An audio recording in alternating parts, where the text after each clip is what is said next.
வணக்கம். மாநில செய்திகள் வாசிப்பவர் சுமித்ரா ரத்னம்.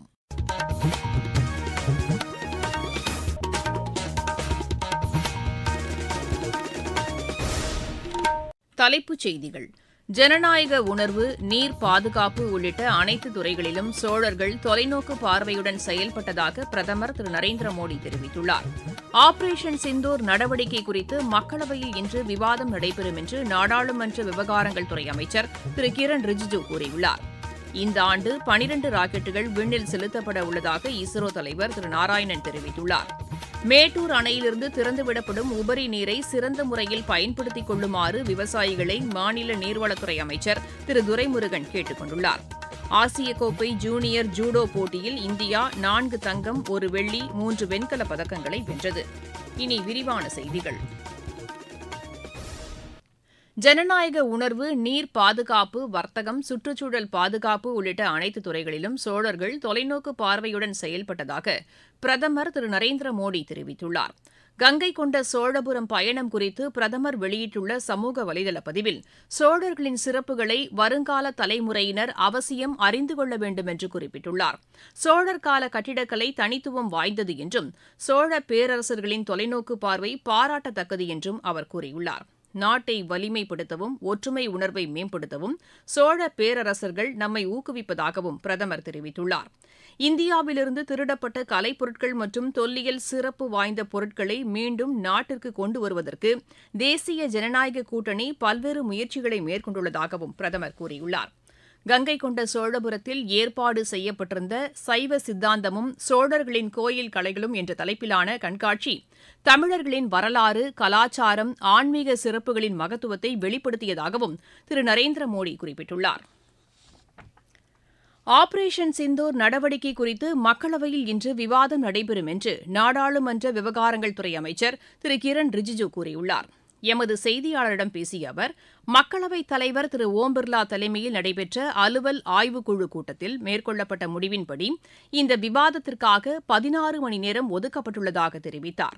ஆபரேஷன் சிந்தூர் குறித்து விவாதம் நடத்த வேண்டும் என்ற எதிர்க்கட்சிகளின் கோரிக்கையை நாடாளுமன்ற கூட்டத்தொடரின் முதல் நாளிலிருந்தே அரசு ஏற்றுக் கொண்டுள்ளதாகவும் திரு கிரண் ரிஜிஜூ சுட்டிக்காட்டினார்.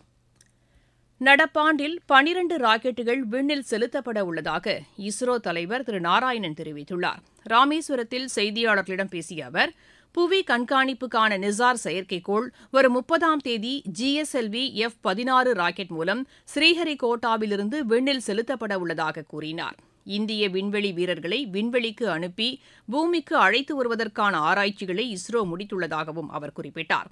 தற்போது 75,000 கிலோ எடை கொண்ட ராக்கெட்டுகளை செலுத்தும் அளவிற்கு இஸ்ரோ வளர்ச்சி கண்டுள்ளதாக கூறிய திரு நாராயணன், நாட்டின் 100வது சுதந்திர தினத்தை கொண்டாடும் வேளையில் விண்வெளித்துறையில் இந்தியா வல்லரசாக திகழும் என்றும் நம்பிக்கை தெரிவித்தார். நீங்கள் கேட்டுக் கொண்டிருப்பது மாநில செய்தி அறிக்கை. மோடி அரசின் 11 ஆண்டுகள், உலக பொருளாதாரத்தில் 4ஆம் இடம், உலக தரத்திலான கட்டமைப்பு வசதிகள், 25 கோடிக்கும் மேற்பட்டோர் வறுமையிலிருந்து மீட்பு, 81 கோடிக்கும் மேற்பட்டோருக்கு இலவச உணவு தானியங்கள், அனைத்து துறைகளிலும் வளர்ச்சி, சேவை, நல்லாட்சி, ஏழைகளின் நலன். இதுவே மோடி அரசின் தாரக மந்திரம். வளர்ச்சியடைந்த இந்தியாவிற்கான மோடி அரசின் பயணத்தில் இது அமுத காலம். மேட்டூர் அணையிலிருந்து திறந்துவிடப்படும் உபரி நீரை உரிய முறையில் பயன்படுத்திக் கொள்ளுமாறு விவசாயிகளை மாநில நீர்வளத்துறை அமைச்சர் திரு துரைமுருகன் கேட்டுக் கொண்டுள்ளார். இதுகுறித்து அவர் வெளியிட்டுள்ள அறிக்கையில், இந்த ஆண்டு 98 கோடி ரூபாய் செலவில் தூர்வாரும் பணிகள் மேற்கொள்ளப்பட்டதன் காரணமாக கடைமடை பகுதி வரை தண்ணீர் சென்றடைந்து பயிர் சாகுபடி சிறப்பாக நடைபெற்று வருவதாக குறிப்பிட்டுள்ளார். இந்த நிலையில் மேட்டூர் அணையிலிருந்து கிடைக்கும் உபரி நீரை முறைசார்ந்த குளங்கள், ஏரிகள் மற்றும் சரபங்கா போன்ற திட்டங்களுக்கு திருப்பிவிட்டு முடிந்த அளவுக்கு தண்ணீரை சேமிக்க நீர்வளத்துறை அதிகாரிகளுக்கு அறிவுரை வழங்கப்பட்டுள்ளதாகவும் அவர் கூறியுள்ளார்.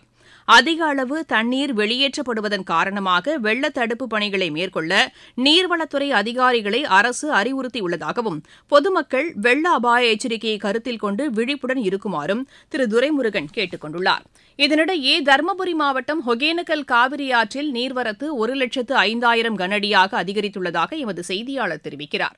கர்நாடக, கேரள, காவிரி நீர்பிடிப்பு பகுதிகளில் தொடர்ந்து கனமழை பெய்து வருவதால் கபினி மற்றும் கிருஷ்ணராஜசாகர் அணைகளுக்கு தண்ணீர் வரத்து அதிகரித்துள்ளது. இந்த அணைகள் முழு கொள்ளளவை எட்டியதன் காரணமாக அணைக்கு வரும் தண்ணீர் அனைத்தும் உபரி நீராக காவிரி ஆற்றில் திறந்துவிடப்படுகிறது. இந்நிலையில் நேற்று இரவு வாக்கில் ஒகேனக்கல் காவிரி ஆற்றில் வினாடிக்கு சுமார் 98,000 கனஅடியாக தண்ணீர் வரத்து அதிகரித்தது. இதன் காரணமாக அருவிகளில் வெள்ளப்பெருக்கு ஏற்பட்டுள்ளது. தொடர்ந்து ஒகேனக்கல் அருவிகளில் சுற்றுலா பயணிகள் குளிப்பதற்கும் காவிரி ஆற்றில் பரிசல் இயக்கவும் மாவட்ட நிர்வாகம் தடையை நீட்டித்துள்ளது. பாதுகாப்பு பணிகளில் காவல்துறையினர், தீயணைப்பு வீரர்கள் மற்றும் ஊர்காவல் படையினர் ஈடுபடுத்தப்பட்டுள்ளனர். தருமபுரியில் இருந்து மா. தண்டபாணி. இந்நிலையில் மேட்டூர் அணையிலிருந்து 16 கண் மதகு வழியாக 1,00,000 கன அடி அளவிற்கு தண்ணீர் திறந்துவிடப்படுவதால் காவிரி ஆற்றில் வெள்ளப்பெருக்கு ஏற்பட்டுள்ளது. நாமக்கல் மாவட்டம் குமாரபாளையம், பள்ளிப்பாளையம் பகுதிகளில் காவிரி கரையோரம் வசிக்கும் மக்கள் பாதுகாப்பான இடங்களில் தங்க வைக்கப்பட்டுள்ளனர். மேலும் முன்னெச்சரிக்கை நடவடிக்கையாக கரையோரத்தில் உள்ள குடியிருப்புகளில் மின் இணைப்பும் துண்டிக்கப்பட்டுள்ளதாக எமது செய்தியாளர் தெரிவிக்கிறார். திருச்செந்தூர், சென்னை இடையிலான செந்தூர் எக்ஸ்பிரஸ் ரயிலில் 24 பெட்டிகள் இணைக்கப்படும் என்று தெற்கு ரயில்வே பொது மேலாளர் திரு RN சிங் கூறியுள்ளார். திருச்செந்தூரில் அம்ரித் பாரத் திட்டத்தின் கீழ் 17 கோடி ரூபாய் செலவில் மேற்கொள்ளப்பட்டு வரும் ரயில் நிலைய மேம்பாட்டுப் பணிகளை ஆய்வு செய்த பின் செய்தியாளர்களிடம் பேசிய அவர், மேம்படுத்தப்பட்ட ரயில் நிலையம் அக்டோபர் மாதத்தில் பயன்பாட்டுக்கு கொண்டுவரப்படும் என்றார். திருச்செந்தூர் முதல் திருநெல்வேலி வரை உள்ள ரயில் நிலையங்களில் நடைமேடை விரிவாக்கப் பணிகள் முடிவடைந்த பிறகு திருச்செந்தூரிலிருந்து பாலக்காடு செல்லும் எக்ஸ்பிரஸ் உள்ளிட்ட அனைத்து ரயில்களிலும் கூடுதல் பெட்டிகள் இணைக்கப்படும் என்றும் திரு RN சிங் தெரிவித்தார். தென்காசி மாவட்டம் குற்றாலம் சாரல் திருவிழா வண்ணமயமான கலை நிகழ்ச்சிகளுடன் நிறைவடைந்தது. இதையொட்டி நடைபெற்ற நாய் கண்காட்சியை ஏராளமான சுற்றுலாப் பயணிகள் கண்டு ரசித்ததாக எமது செய்தியாளர் தெரிவிக்கிறார். தென்காசி மாவட்டம் மேற்கு தொடர்ச்சி மலை அடிவாரப் பகுதியில் அமைந்துள்ள குற்றாலத்தில் ஆண்டுதோறும் சீசன் காலங்களில் சுற்றுலா பயணிகளை மகிழ்விப்பதற்காக சாரல் திருவிழா நடத்தப்படுவது வழக்கம். அந்த வகையில் இந்த ஆண்டுக்கான விழா கடந்த 20ஆம் தேதி கலைவாணர் அரங்கில் கிராமிய கலை நிகழ்ச்சிகளுடன் கோலாகலமாக துவங்கியது. அதைத் தொடர்ந்து தோட்டக்கலைத்துறை சார்பில் மலர் கண்காட்சி, படகு போட்டி, கொழுகுழு குழந்தைகள் போட்டி, அடுப்பில்லா சமையல் போட்டி, ஆனலகன் போட்டி, நாய்கள் கண்காட்சியுடன் மாலை நேரத்தில் கலை நிகழ்ச்சிகள் நடைபெற்றது. நிறைவு நாளை ஒட்டி மாவட்ட நிர்வாகம் சார்பில் சாரல் திருவிழாவில் பணியாற்றிய ஊழியர்களுக்கு பாராட்டு சான்றிதழ்கள் வழங்கப்பட்டது. தென்காசி மாவட்டத்திலிருந்து செந்தில். உலக ஹெப்படைட்டிஸ் தினம் இன்று கடைபிடிக்கப்படுகிறது. இந்நாளையொட்டி பல்வேறு விழிப்புணர்வு நிகழ்ச்சிகளுக்கு ஏற்பாடு செய்யப்பட்டுள்ளது. கல்லீரல் நலன் மற்றும் வைரஸ் தொற்றிலிருந்து பாதுகாப்பது குறித்த விழிப்புணர்வை ஏற்படுத்தும் வகையில் ஆண்டுதோறும் இந்நாள் கடைபிடிக்கப்படுகிறது. ஹெப்படைட்டிஸ் ஒழிப்பு மற்றும் கல்லீரல் புற்றுநோயிலிருந்து தற்காத்துக் கொள்ளுதல் என்பதே இந்த ஆண்டின் மையக் கருத்தாகும். இருவரிச் செய்திகள். கிரீஸ் நாட்டின் 5 வனப்பகுதிகளில் ஏற்பட்டுள்ள காட்டுத்தீ காரணமாக தலைநகர் ஏதென்ஸ் உள்ளிட்ட இடங்களில் வெப்ப அலை வீசுகிறது. ஜப்பான் நாட்டின் பல்வேறு பகுதிகளிலும் வெப்பத்தின் தாக்கம் அதிகரிக்கக்கூடும் என்று அந்நாட்டு வானிலை மையம் எச்சரித்துள்ளது. போபால் மெட்ரோ ரயில் சேவை வரும் அக்டோபர் மாதம் செயல்பாட்டுக்கு வரும் என்று மத்திய பிரதேச முதலமைச்சர் திரு மோகன் யாதவ் தெரிவித்துள்ளார். நாட்டின் முதலாவது செயற்கை நுண்ணறிவு அடிப்படையிலான அங்கன்வாடி திட்டத்தை மகாராஷ்டிர முதலமைச்சர் திரு தேவேந்திர பட்னவிஸ் நாக்பூரில் தொடங்கி வைத்தார். பராமரிப்பு பணிகள் காரணமாக காட்பாடி, ஜோலார்பேட்டை இடையேயான மெமு ரயில் சேவை 2 மார்க்கங்களிலும் இன்று ரத்து செய்யப்படுவதாக தெற்கு ரயில்வே அறிவித்துள்ளது.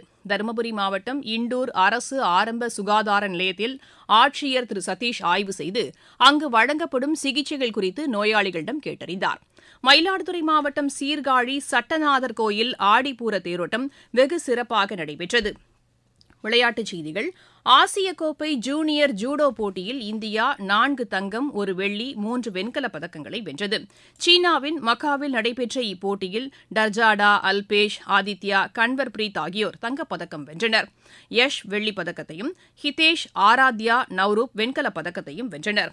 அர்ஜென்டினாவில் நடைபெற்ற சர்வதேச டேபிள் டென்னிஸ் போட்டியில் இந்தியாவின் பயாஸ் ஜெயின், அங்கூர் பட்டாச்சார்ஜி இணை வெள்ளிப் பதக்கம் வென்றது.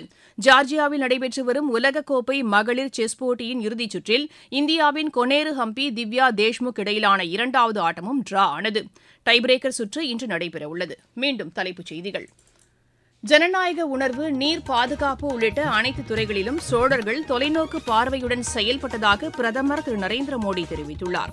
ஆபரேஷன் சிந்தூர் நடவடிக்கை குறித்து மக்களவையில் இன்று விவாதம் நடைபெறும் என்று நாடாளுமன்ற விவகாரங்கள் துறை அமைச்சர் திரு கிரண் ரிஜிஜு கூறியுள்ளார். இந்த ஆண்டு 12 ராக்கெட்டுகள் விண்ணில் செலுத்தப்பட உள்ளதாக இஸ்ரோ தலைவர் திரு நாராயணன் தெரிவித்துள்ளார். மேட்டூர் அணையிலிருந்து திறந்துவிடப்படும் உபரி நீரை சிறந்த முறையில் பயன்படுத்திக் கொள்ளுமாறு விவசாயிகளை மாநில நீர்வளத்துறை அமைச்சர் திரு துரைமுருகன் கேட்டுக் கொண்டுள்ளார். ஆசிய கோப்பை ஜூனியர் ஜூடோ போட்டியில் இந்தியா 4 தங்கம் 1 வெள்ளி 3 வெண்கலப் பதக்கங்களை வென்றது. செய்தியறிக்கை நிறைவடைகிறது.